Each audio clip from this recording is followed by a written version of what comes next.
지난주도 말씀을 들어가면서 아침에 온 일을 같이 좀 나눴는데, 오늘도 5월의 이제 첫 주일을 맞이하면서 아침에는 이제 구름이 많았었는데요. 구름 사이로 비춰지는 파란 하늘과 지금은 또 어느덧 구름이 싹 거쳐가지고 여러분이 걸어오고 또 차를 타고 오는 그 중에는 파란 하늘이 이렇게 확 이제 드러나는, 그래서 마치 이제 파란 하늘이 저와 또 여러분을 향해서 활짝 웃는 듯한 그런 주일 아침을 우리가 이제 맞고 있는 것 같습니다. 계절의 여왕답게 공기도 이렇게 되게 맑고, 또 나무들을 보면 푸르고, 또 이렇게 먼 산을 보면은 또 가까이 심겨진 것도 있지만 먼 산 속에서 자연 속에서 피어나는 그런 진달래들을 보면서 정말 행복이라는 단어를 좀 떠올려 봤습니다.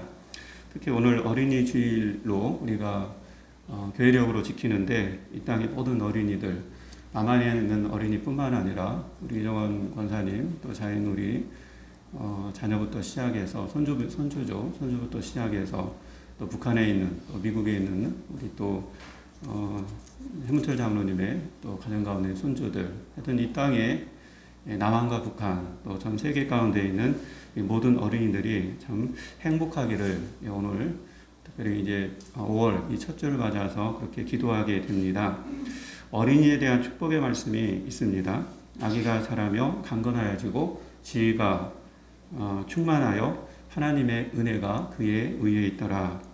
예수는 지혜와 또 키가 자라가며 하나님과 사람에게 더욱 사랑스러워 가시더라. 얼마나 귀한 어린이에 대한 축복의 말씀입니까?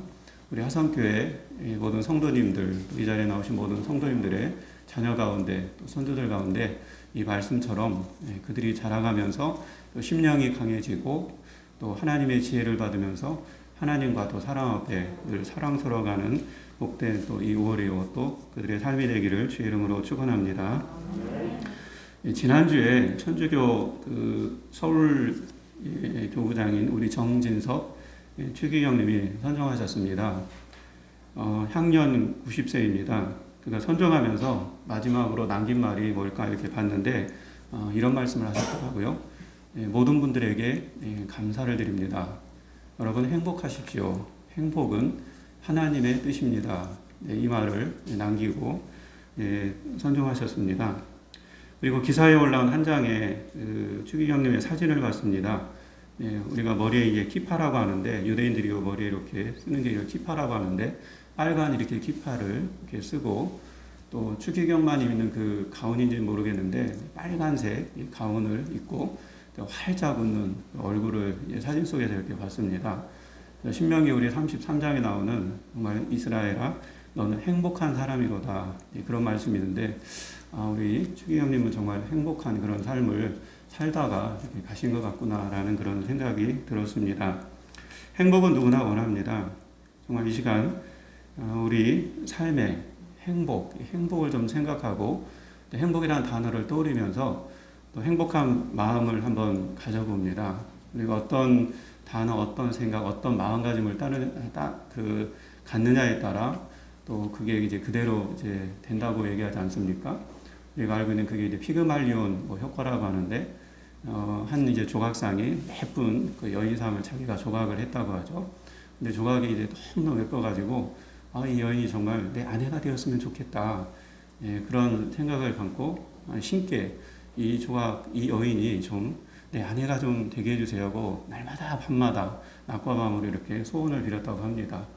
너무 기도를 열심히 하니까 이 신이 감동을 하여서 이 조각상을 여인으로 바꿔주어서 이 남자에게 이제 아내로 이렇게 살도록 그렇게 해주었다는 그런 내용이죠. 그걸 피그말리온 효과라고 하는데, 어쨌든 우리가 그 생각을 계속 떠올리면은 그렇게 된다는 그런 내용입니다.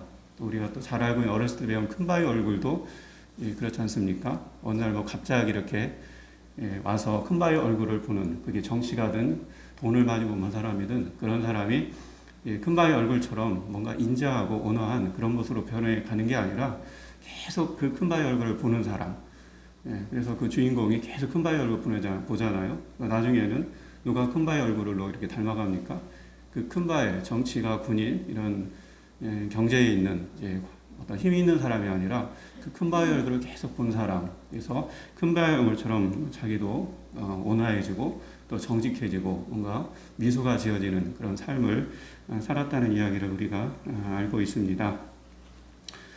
그래서 평상시 우리가 이런 행복을 떠올릴 때 자꾸 행복한 그런 말을 하고 또 행복한 그런 마음을 갖는 게 중요한 것 같습니다. 우리는 언제 가장 행복할까요? 여러분은 언제, 오늘 제목이 언제 가장 행복하십니까? 이제 그런 제목인데요. 여러분은 언제 가장 행복하십니까? 심리학 교수인 그 에드 디너 교수가 매우 행복한 사람이라는 그런 논문을 쓴 게 있어서 제가 봤는데 그 222명의 사람들을 대상으로 그들의 행복을 한번 측정해 봤습니다. 가장 행복한 사람, 그 앞에서 상위에 있는 10%, 가장 행복한 사람이 어떤 답을 했을까? 이들이 가장 행복하다고 스스로 이제 답한 거죠. 난 이럴 때 가장 행복합니다라고 얘기했는데, 가장 행복할 때가 어떤 때인가 한번 이렇게 봤더니, 다른 사람들과, 그러니까 10% 이하 사람들과 이렇게 차이가 이제 많이 나더라는 거죠. 돈이 있으면, 또 건강 때문에, 또 운동을 열심히 해서, 또 종교를 가지면 행복할까? 뭐 이런 것들을 행복할까? 그래서 종교라는 것은 기독교를 막론하고 모든 종교를 말합니다. 종교 활동을 하는 거죠. 이런 것들을 가지면 행복할까? 그렇지 않다는 겁니다. 이 상위 10%에 있는 사람, 내가 정말 난 너무 행복해요. 이렇게 해서 스스로 나 정말 행복하다라고 얘기한 상위 10% 사람들이 뭘 이렇게 들었냐면 관계였다고 합니다. 관계. 그래서 최고로 행복한 사람들은요, 그렇지 않은 사람들에 비해서 이렇게 혼자 있는 시간이 적다는 겁니다. 누군가 항상 같이 있고 또 그 사람과 대화하고 시간을 이제 많이 할애하려고 한다는 거죠. 이들이 사람과 이런 관계를 이렇게 풍성하게 맺으니까 또 이렇게 스스로가 나는 행복하다라고 그렇게 답을 했다는 겁니다. 그 222명 중에 상위 10%가 22명인데 실제 21명이 당시 조사할 당시에 자기는 가장 친한 친구가 이제 있다. 그 친한 친구 때문에 난 너무 행복하다. 이런 대답을 했다고 합니다. 요즘 우리 사회에서는요, 어디서 살 것인가, 이런 의식, 이런 사고를 가지고 이렇게 막 살아가는 것 같습니다. 그래서 어디에 사는 문제, 내가 강남에 살아야 되나, 강북에 살아야 되나, 이런 어떤 부동산과 관련한 어디에 살 것인가, 어디를 또 쇼핑할 건가, 이 주변에도 스타필드가 있고, 이케아 있고, 은평에는 뭐 롯데몰이 있고, 또 화정에 뭐 세이브존이 있고, 뭐 이런, 그러니까 같은 물건을 사라도 어디 가서 이렇게 내가 쇼핑을 이렇게 해야 되나, 뭐 이런 생각 가지고, 이런 의식 가지고 우리가 살아간다는 겁니다. 또 어디서 식사할 것인가, 신혼동에서 식사하면 되는데, 어디서 원흥에 가야 되나, 일용에 가야 되나, 또 서울로 나가야 되나, 뭐 이런 식의, 뭐 서운흥에 가야 되나, 뭐 이런 식의 이런 생각들을, 이런 질문들을 한국인들의 삶이 이렇게 자꾸 지배받는 그런 삶을 살고 있다고 해도 과언이 아니라고 합니다. 여러 하루를 가만히 생각해보면 이런 문제들 질문을 던지고 살잖아요. 오늘 뭘 먹고 어디에서 먹고 또 뭘 산다면 어디서 쇼핑하고 이런 것들을 많이 하지 않습니까? 그러나 많은 심리학 연구들은요, 행복은요 이렇게 어디서 문제가 아니라 어디에서 내가 뭘 하는 이런 어디서의 문제가 아니라 누구와의 문제임을 분명하게 밝혀주고 있습니다. 그래서 탁월하게 성취를 이룬 사람들과 역경을 이뤄낸 그런 사람들, 또 자기 스스로를 되게 만족스럽다 이렇게 삶에 대한 만족을 누리는 사람들, 이들에게는 거의 예외 없이 누구와 내가 함께 있는가 이것을 가지고 살아온 사람들이 대부분이라고 얘기합니다. 그래서 우리가 아픔의 일을 겪고 슬픔의 일을 겪었을 때 누구와 있느냐가 그래서 그 사람을 이제 지탱해주는 그럴 확률이 이제 더 크다는 거죠. 그래서 한 배우자가 이렇게 사망을 하면은 일주일 내에 배우자가 죽을 확률은 그렇지 않은 경우보다 2배가 높다고 합니다. 가만히 생각해 보면 우리 어머니도 치매 한 5년을 이렇게 앓으셨는데 맨날 그냥 하얀 쌀, 검은 쌀, 이렇게 좁쌀 뭐 이렇게 구분하고 이제 쭈그리고 앉아가지고 무슨 생각을 하시는지 그렇게 하다가 이제 5년을 이렇게 보내셨는데 그런 아내라 할지라도 그 아내가 남편 입장에서 옆에 이제 있으면 이제 좋은 거죠. 그래서 남편이 또 옆에 있으니까 또 어머니께서 또 든든하게 또 생각을 했을 거라는 겁니다. 근데 아내가 돌아가시니까 또 아버지도 저희는 제 생각에는 한 10년 이상 살 것이라고 생각했는데 3년 만에 이렇게 돌아가시잖아요.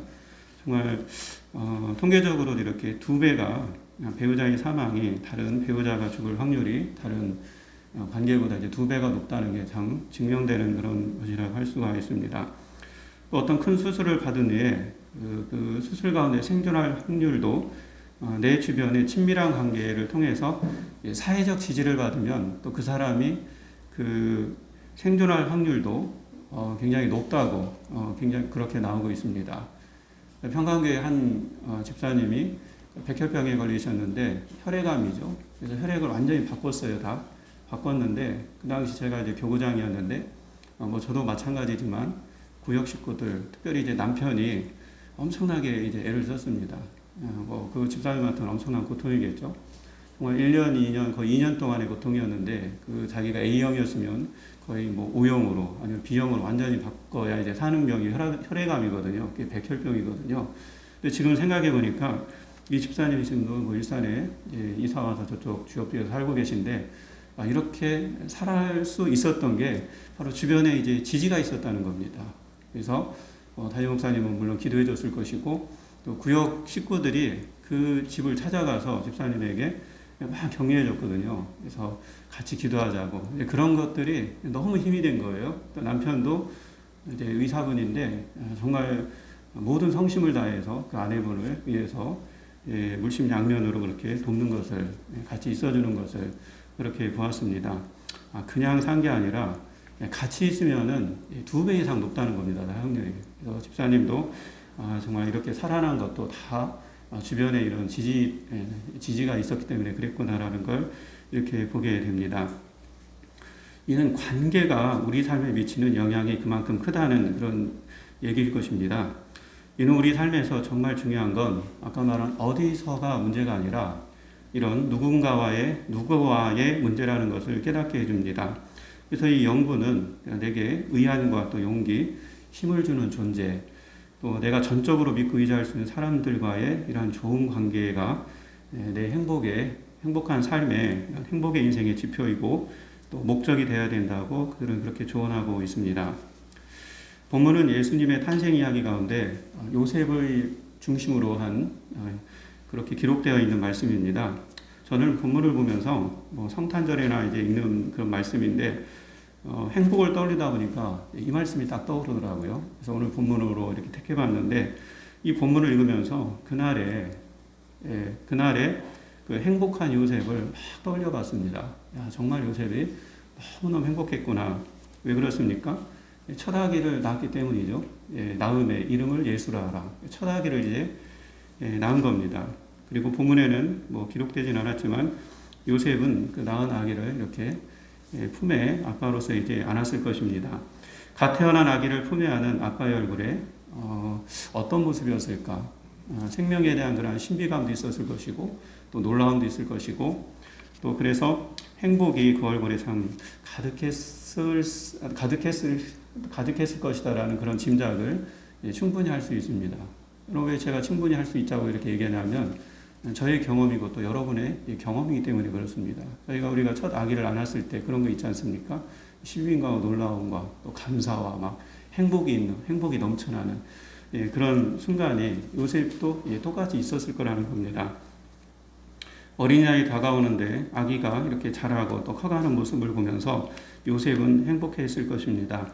이렇게 한 생명이 태어나 맺어지는 가족관계는 하나님이 우리에게 주신 그런 최고의 선물이라는 것을 이 5월을 또 이렇게 첫 주를 맞아서 한번 생각을 해보게 됩니다. 특별히 5월은 이제 가족의 달인데 하나님께서 주신 이 가족, 우리 가정을 좀 생각해 보시면서 더욱더 우리 또 자녀들 서로를 생각해 보면서 가족에 대해서 더 사랑하고 좀 아끼고 또 용돈도 더 주시고 더 이제 좀 따뜻한 그런 5월이 되었으면 하는 그런 마음을 또 가져보았습니다.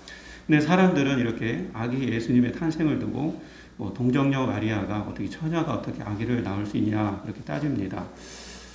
이에 대한 재미있는 일화가 하나 있어서 이렇게 찾아왔는데요. 우리나라 코미디계 원로이신 구봉서 장로님이 관한 이야기인데요. 그가 이제 처음부터 예수님을 믿은 건 아니고 어쨌든 예수님을 어떤 계기로 믿게 되었습니다. 그런데 이 구봉사 장로님이 예수님을 이제 믿었다고 하니까 주변에 이제 친구들이 와가지고 아니 자네는 처녀 그 마리아가 예수를 이렇게 잉태했다는데 그 말도 안 되는 얘기를 어떻게 믿는 건가? 그렇게 얘기했다고 해요. 그래서 구봉사 장로님이 이렇게 대답했다고 합니다. 아니 마리아의 남편 요셉도 가만히 있는데 니들이 누군데 그렇게 막 얘기하냐 이런 식으로 난리를 치는가 그렇게 얘기했다고 합니다. 남편도 가만히 있는데 주변 사람들이 난리치더라는 거죠. 참 그 코미디언다운 그런 명답이 아닌가 그런 생각을 해봅니다. 그런데 요셉이 이 아기와의 행복이 단순히 육적인 그런 가족 관계 때문인가? 그렇지 않다는 거죠. 여러분 오늘 본문을 1장을 잘 읽어보면 요셉은요 이 아기가 이름이 예수이고요 임마누엘이라는 것을 현몽을 통해서 꿈을 통해서 미리 요셉은 꿈을 통해서 미리 알았고 또 꿈을 통해서 보여주신 것을 믿었습니다. 그래서 마리아를 데려와서 아기를 낳기까지 동침하지 않았고 낳은 후에는 그 꿈에서 들은 대로 이름을 예수라고 그렇게 이름을 지었다고 나옵니다. 여러분 요셉의 이런 행동은 무엇을 의미합니까? 가만히 이렇게 묵상해 보면 요셉은요 육적인 그 아기를 안았을 뿐만 아니라 하나님을 아는 정말 하나님을 아는 그런 행복을 처음 누린 그런 사람이었다는 겁니다. 여러분 예수님은 하나님의 아들이시지 않습니까? 하나님이시 아니십니까? 그러니까 육적인 그 아기도 안았겠지만 요셉은요 하나님을 아는 거예요. 하나님을 아는 최초의 그런 사람이었다는 겁니다. 우리가 베드로가 예수님의 제자로 부름받은 최초의 사람으로 기억하기도 하지만 사실 그보다 훨씬 앞전에 요셉은요 사람이 되신 하나님을 그의 가슴에 아는 이렇게 최초의 그런 사람이었다는 겁니다. 이 행복은요 세상 어떤 것과도 바꿀 수 없는 그런 행복인 거죠. 여러분 예수님을 내가 알았을 때 그 예수님을 내 안에 모시고 내가 그 예수님을 품었을 때 첫 그 사랑 그 순간을 우리가 생각해 보면은 우리가 느껴볼 수 있을 것 같습니다.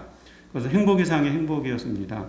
사도 요한은요 요한복음 1장에 보니까 그가 예수님을 만났을 때를 은혜에 의해 은혜더라 이제 그렇게 고백을 하고 있습니다. 심리학자들이 조언대로 인생에서 좋은 사람을 만나고 그들과 함께 살아가는 것은 분명 우리를 행복하게 합니다. 며칠 전에 고등학교 그 친구가 전화 왔습니다. 너무 오랜만이라 정말 무척 반가웠는데 뭐 그 친구가 그냥 세상 친구가 아니라 또 고등학교 때 교회는 좀 달랐지만 믿음 안에서 어떤 고민도 얘기하고 또 같이 또 잠도 자고 또 교회에서 또 함께 어떤 문학의 밤도 준비하고 자기네 교회 가면은 제가 가서 도와주고 또 우리 교회에서 문학의 밤을 준비하면 이 친구가 오고 뭐 그런 식으로 아주 믿음의 어떤 관계 속에서 맺은 친구인데 오랫동안 서로 만나지 못하다가 저 용인 수지 쪽에 살고 있는 것 같은데 저한테 어떻게 전화번호를 찾았는지 이렇게 연락이 이제 왔습니다. 서로 마음을 나눈 친구라 그런지 너무너무 좋더라고요. 이렇게 또 그날 또 갑자기 또 낮에 여러분 제가 또 상추를 또 가까운 흥도동에 이게 심었는데 상추를 짓고 있었는데 저 지리산에서 그 목회를 하고 있는 동기 목사가 또 전화를 이렇게 저한테 주시는 거예요. 요즘 어떻게 보내느냐고. 여러분 시골은요 인구 유입도 안 되고 인구가 태어나지 않아서요 가장 큰 문제가 뭐냐면 이렇게 장례만 치른대요. 어르신들 장례를 치르면은 유입되는 게 없잖아 교회에. 아기가 안 태어나니까 계속 이제 준다. 이게 가장 큰 문제다. 뭐 그렇게 이렇게 서로 얘기도 하고 어쨌든 이렇게 그날은 이렇게 고등학교 친구도 전화하고 또 대학원에서 만난 동기 목사도 이렇게 전화하고 그래서 참 행복했습니다. 그런데 이런 행복, 이런 사랑 관계에서는 행복과는 이제 비교도 할 수 없는 행복이 있다는 겁니다. 그것은 예수님과의 만남이요. 그 만남 속에 그 예수님과 함께 우리가 길을 걸어가는, 인생의 길을 걸어가는 것이라고 말씀합니다. 여러분 믿습니까 이걸? 예수님 만나서 행복하십니까? 예, 한번 묻겠습니다. 예수님 만나서 행복하십니까? 예, 사람과의 만남도 행복하지만 우리 예수님과의 만남이 정말 어떤 것과도 바꿀 수 없는 행복이 있다는 거죠. 자, 앞전에 말씀드린 이 예수님과의 관계가 행복의 행복이고 은혜의 은혜라는 것을 다른 말로 표현하면 이 주님과의 만남, 이 예수님과의 만남은요, 그냥 일시적인 찰나의 행복이 아니라 영원한 행복이라는 겁니다. 영원한 행복. 사람과의 관계에서 오는 이런 행복들은요, 찰나의 그런 행복들이지만 예수님과의 만남에서 오는 행복은요, 영원하다는 겁니다. 그럼 우리가 이런 고백을 할 수 있어야 되고, 또 실제 우리가 예수님 때문에 정말 행복하다, 영원히 행복하다 그런 고백이 입으로 시인하여 의에 이르고, 마음으로 믿어 의에 이르고 입으로 시인하여 구원에 이른다고 했습니다. 우리가 이런 것도 우리 입으로 시인하여서 정말 예수님 때문에 저는 행복합니다라는 그런 고백이 여러분 또 가슴을 통해서 진실로 나오기를 원합니다. 그런 면에서 요셉의 행복은요, 단순히 육적 이런 관계의 첫 아기와의 만남 때문이기도 하지만 그걸 넘어서서 이 땅에 오신 그 아기 하나님을 아는 기쁨에서 나오는 그런 영원한 행복이었구나라는 것을 좀 이렇게 깨닫게 됩니다. 저는 행복한 사람입니다. 저는 설교를 쓰면서 정말 나는 행복한 사람이구나, 행복하게 살고 있구나.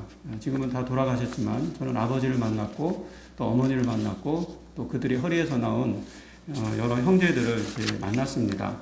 그리고 교회를 통해서 많은 또 믿음의 그런 사람들을 지금까지 이렇게 만나왔고 또 만나고 있습니다. 그리고 우리 하성교회를 통해서 저는 여러분을 만났습니다. 저는 얼마나 행복한 사람인가, 그렇게 한번 제 마음 가운데 그렇게 가져봤습니다.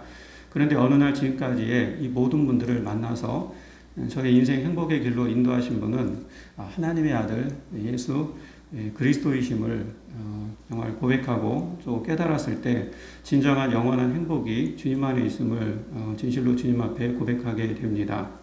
더 나아가서 사람은요, 나의 문제를 해결해 줄 수 없는 부분이 있구나. 그런 것들이 또 깨달아지면서 여러분 행복을 얘기할 때 우리가 늘상 행복하지 않지 않습니까? 행복의 방해들이 있지 않습니까? 그 방해들을 사람은 해결해 줄 수 없어도 주님은 정말 우리 예수님은 이런 행복을 방해하는 것들을 정말 해결할 수 있는 분이네. 그렇게 믿어지니까 주님이 너무너무 좋은 겁니다. 아무리 좋은 사람도요, 아무리 친한 사람도요, 내 마음 가운데 있는 것들, 해결될 수 없는 것들이 이제 많더라는 겁니다. 여러분, 실제 그렇지 않습니까? 누가 나의 행복을 가로막는 것들을 치워줄 수 있겠습니까? 오직 주님만이 하실 수 있다는 겁니다. 주님께서는 전능하시고, 실제 우리의 삶 가운데 오셔가지고, 우리의 여러 행복의 방해 요소들을, 그것을 이제 해결해 주시는 그런 분으로 그렇게 우리가 경험하고 있고 또 그런 믿음을 고백을 하게 됩니다. 여러분 인생의 행복의 방해물들이 무엇입니까? 첫 번째로 오늘 말씀을 보면서 저는 그게 두려움이라고 봅니다. 여러분 두려움게 되면은 우리가 행복하다가도 그 두려움으로 인해서 행복하지 이제 못한 삶을 살아갈 수 있다는 거죠. 여러분 우리는 언제 두렵습니까? 우리가 인생길을 가다가 이제 길을 잃고 헤매고 방황했을 때 이제 그런 때 두렵지 않습니까? 성경에 야곱이 생각났습니다. 정든 고향을 떠나서 정말 가는 길이 고단함 자체고 너무 힘들어하는 그런 야곱을 한번 떠올려 봅니다. 그는 한순간에 돌베개를 베고 잠자는 그런 인생이 되고 말았습니다. 따뜻한 집에서 푹신한 그런 베개를 베고 자야 되는데 돌베개를 이렇게 베고 자는 또 그런 따뜻한 베개를 베고 자는 그런 날이 언제 올까? 이런 막막한 속에서 그런 두려움을 갖고 고향을 떠나서 한 걸음 한 걸음 저 북쪽을 향해서 나가고 있었다라는 것입니다. 그에게도 좋은 친구가 있었을 텐데 그의 이런 두려움의 문제를 어느 누구도 해결해 주지 못했다는 겁니다. 또 언제 두렵습니까? 내 인생 앞에 어떤 크고 높은 벽에 부딪혔을 때 두렵습니다. 새벽기도 이번에 역대의 하를 지금 보고 있는데 아비야 왕이라는 분이 이렇게 읽으면서 참 큰 은혜를 받았습니다. 아비야 왕은요, 왕이 되자마자 저 북쪽에 여로보암 왕이요, 쳐들어왔습니다. 무려 80만의 군대를 데리고 남쪽의 유다를 쳐들어온 겁니다. 이 젊은 아비야 왕은요, 저 북쪽 여로보암 왕은 그래도 연륜도 있고, 연륜이 있으니까 경험도 풍부할 것 아닙니까? 그러니까 거기다가 군사도 엄청나게 많아. 막 두렵고, 이런 앞에 큰 뭔가 산이 있었는데, 이걸 극복하지 못하는 그런 속에 있었습니다. 모든 것이 다 경험으로나 숫자로 보나 다 열쇠였다는 겁니다. 그런데 우리는 이러한 두려움 앞에서 늘 떠오르는 말씀이 있습니다. 여러분은 어떤 두려움 앞에 어떤 말씀이 떠오릅니까? 저는 늘 시편 23편이 떠올립니다. 여호와는 내게 목자시니 내게 부족함이 없으리로다. 그가 나를 푸른 풀밭에 누이시고 쉴만한 물가로 인도하시는도다. 내 영혼을 소생시키시고 자기 이름을 위하여 의의 길로 인도하시는도다.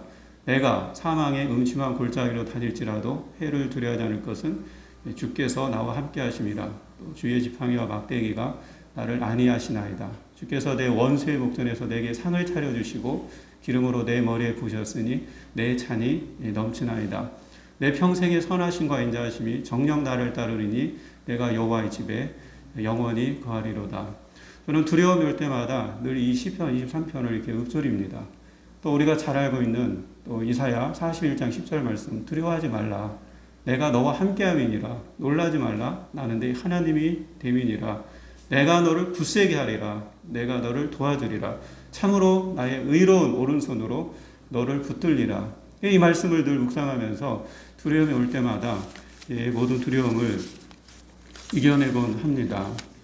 여러분, 이런 믿음의 선진들은요, 이 두려움 앞에서 오늘 요셉에게 들려주었던 임마누엘, 하나님이 나와 함께한다, 하나님이 우리와 함께한다라는 이런 믿음을 갖고 나갔던 겁니다. 그래서 자기에게 들려주는, 저에게는 지금 시편 23편과 이사야 41편 10절의 말씀을 이렇게 마음 가지고 이렇게 살아가고 있지만, 그때마다 들려주는 말씀을 가지고 이렇게 믿음으로 우리의 믿음의 선진들은 나갔던 것입니다. 그랬더니 야곱이요, 그 누운 곳은요, 더 이상 외로움의 이런 두려움의 장소가 이제 아니었습니다. 하나님의 집이라는 그 장소가 베델이 되었습니다. 베델의 뜻이 하나님의 집 아닙니까? 여러분, 그 집은요, 언제라도 편하게 누울 수 있는 그런 집이라는 겁니다. 야곱은 하나님과 함께하면 내가 언제라도 또 어느 장소에도 그것이 바로 베델이 될 수 있다는 것을 깨달은 것입니다. 여러분, 우리가 배달이 어떤 특정 장소가 아니라 하나님이 함께하는 그것이 바로 하나님의 집이라는 것입니다. 돌베개를 베고 살 필요가 없는 겁니다. 하나님의 집이 내가 베델에 있으면 그것이 바로 내가 이제 따뜻하게 그 하나님의 집 안에서 편안하게 우리가 살아갈 수가 있다는 거죠. 남유다의 아비야 왕은 어떻습니까? 모든 열세에도 그는 하나님을 의지했습니다. 그래서 이렇게 상대왕에게 외칩니다. 하나님이 우리와 함께하사 우리의 머리가 되신다. 상대왕에게, 여로보암에게 담대하게 소리를 질러버립니다. 그러자 전세는 역전되어서 모든 불리한 속에서도 전쟁을 승리로 이끌어가는 그런 것을 우리가 성경을 통해서 만나게 됩니다. 사랑하는 여러분, 이렇게 인생의 사망의 음침한 골짜기 속에서도 하나님이 나와 함께 하신다면 모든 것을 이길 수 있다. 이것을 믿는 우리 모두가 되기를 주의 이름으로 다시 한번 축원드립니다. 우리의 행복을 방해하는 또 장애물이 오늘 말씀 가운데 죄책감이라는 그런 말씀으로 이렇게 봤습니다. 여러분, 우리의 행위의 죄, 그것이 의도적이든 또 우발적이든 우리가 어떤 행위의 죄를 지면은 우리의 행복을 감소시킨다거나 또 때로는 소멸시키는 것을 우리가 경험하게 됩니다. 여러분, 특별히 그리스도인들은요, 내가 죄를 짓게 되면은 행복이 이렇게 줄어드는 거죠. 감소하는 거죠. 그런 걸 여러분, 나 정말 행복하고 싶은데 어떤 죄가 떠오르면 오늘 행복하지 않지 않습니까? 즐겁지 않지 않습니까? 우리에게 양심이 있어서 그게 작동하는 거죠. 예수님의 말씀이 작동하는 거죠. 예수님을 믿어도 여전히 죄악의 삶에 괴로울 때가 있습니다. 또 그래서 그 죄로 인해서 죄책감이 들고, 또 죄책감은 우리 삶을 위축하게 만듭니다. 여러분, 이 마음의 문제를 누가 해결해 줄 수 있냐고요? 아무리 친한 친구가 이 문제를 해결해 줄 수 있습니까? 저도 친한 친구가, 또 친한 분들이 주변에 많은데 선후배들이 이런 문제는 해결해 줄 수가 없더라고요. 이러한 때 여러분 어떻게 해야 될까요? 오늘 말씀을 통해서 주님 앞에 나와야 한다고 그렇게 말씀합니다. 특히 우리는 어떤 죄의 행동을 하기 전에 더욱 주님을 바라보기를 힘써야 할 것을 권면드립니다. 물론 죄를 지은 후에도 주님 앞에 나와야겠지만, 죄를 짓기 전에 우리가 주님 앞에 주님을 더욱더 이제 바라봐야 된다는 겁니다. 여러분, 죄를 언제 많이 짓습니까? 혼자 있을 때 우리 많이 짓거든요. 그래서 사람은 누군가가 바라본다고 생각하면 그 죄의 행동을 하지 않을 확률이 굉장히 높다고 합니다. 이것을 확인하려고 미국 일리노이 대학교에 한 연구팀이 조사를 했습니다. 부정행위가 거울 앞에서는 쉽게 일어나지 않는다는 것을 밝혀낸 거죠. 한쪽에 우리 학생들은요, 시험을 보는데 거울이 이제 전면 거울이 있어서 이렇게 시험을 보게 하고, 이 한쪽의 팀은요, 거울이 없는, 오히려 거울을 이제 반대로 해서 자기의 모습이 이제 비춰지지 않도록 이제 양쪽 부류로 해서 이렇게 실험을 이제 하게 됐습니다. 그리고 시험이 종료가 된 후에 어떤 학생이 문제를 계속 푸는지, 문제를 계속 풀면 시험이 종료됐는데 문제를 계속 푼다는 건 부정행위인 거거든요. 거기서 연필을 딱 놔야 되는데, 볼펜을 딱 놔야 되는데, 이 거울이 있는 것과 이제 없는, 그걸 한번 비교를 해본 겁니다.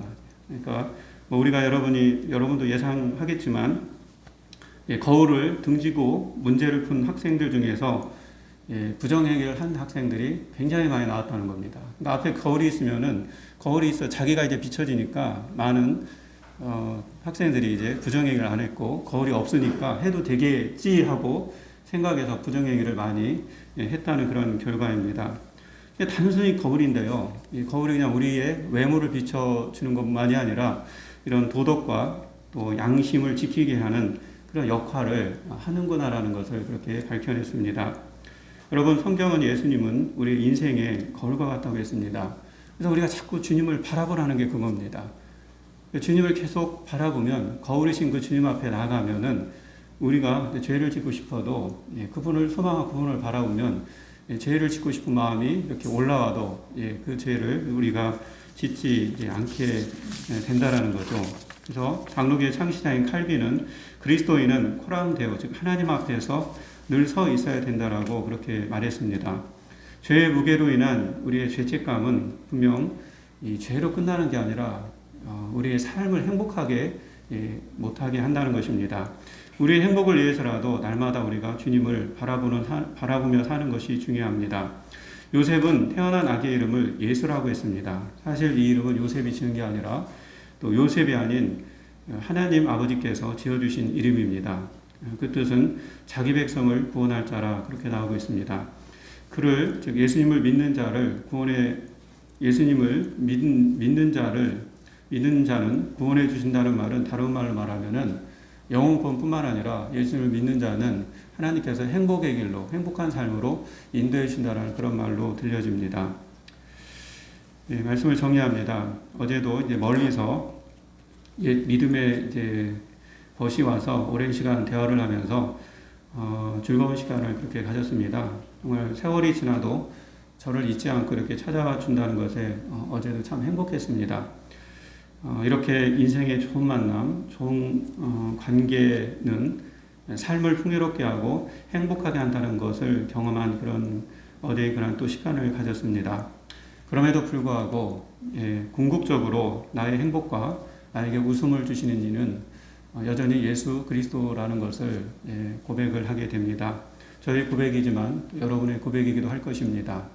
사라는요, 우리에게 그렇게 말합니다. 그는 너무 늦게 깨닫긴 했지만 사라의 노년 가운데 그는 이런 고백을 주님 앞에 드렸습니다. 하나님이 나를 웃게 하시니 듣는 자가 다 나와 함께 웃으리로다. 이런 말씀을 남겼습니다. 여기서 웃게 한다는 것은 뭐냐면 행복하게 한다는 겁니다. 사라가 이제 90 이후에 정말 내 인생을 웃게 하고 내 인생을 행복하게 하는 것은 하나님이셨구나. 그래서 하나님이 나를 웃게 하시니 내가 웃으니까, 내가 행복하니까 듣는 자가 나로 인해서 이렇게 관계된 그런 사람들이 참 행복하구나. 그 사람들이 웃는구나라는 것을 우리에게 말씀해 주고 있습니다. 이 지혜의 말을 우리가 같이 새겼으면 합니다. 새로운 달 이제 5월을 엽니다. 오늘 주신 말씀을 우리가 기억하면서 하나님이 우리와 함께 하실 때 우리가 행복할 수 있음을 믿음으로 받아서 특별히 우리 행복을 이렇게 갉아먹는, 이런 좀먹는 두려움, 또 죄책감, 이런 곳에서 우리 예수 그리스도를 통해서 해방되어서 여러분 이달도 하나님이 주시는 행복을 받아 누리며 사는 저와 또 여러분의 가정이 되기를 주의 이름으로 축원합니다. 하나님 아버지 감사를 드립니다. 5월을 시작하면서 행복을 떨려봅니다. 정말 진정한 행복은 예수 그리스도로부터 오는 것임을 우리가 오늘도 믿음으로 갖고 그분을 바라보며 그분을 의지하면서 특별히 우리의 행복을 갉아먹는 이러한 두려움과 하나님 아버지 또 여러 정말 두려워할 일들을 하나님 아버지 정말 예수 그리스도를 통해서 제거해 주셔서 더욱더 주님 바라보며 살아가는, 그래서 우리의 삶이 하나님으로 인해서 행복한 삶을 들어가는 삶이요 또 이달이 될 수 있도록 인도하여 주시옵소서. 주님께 감사를 드리며 예수님의 이름으로 기도합니다. 아멘.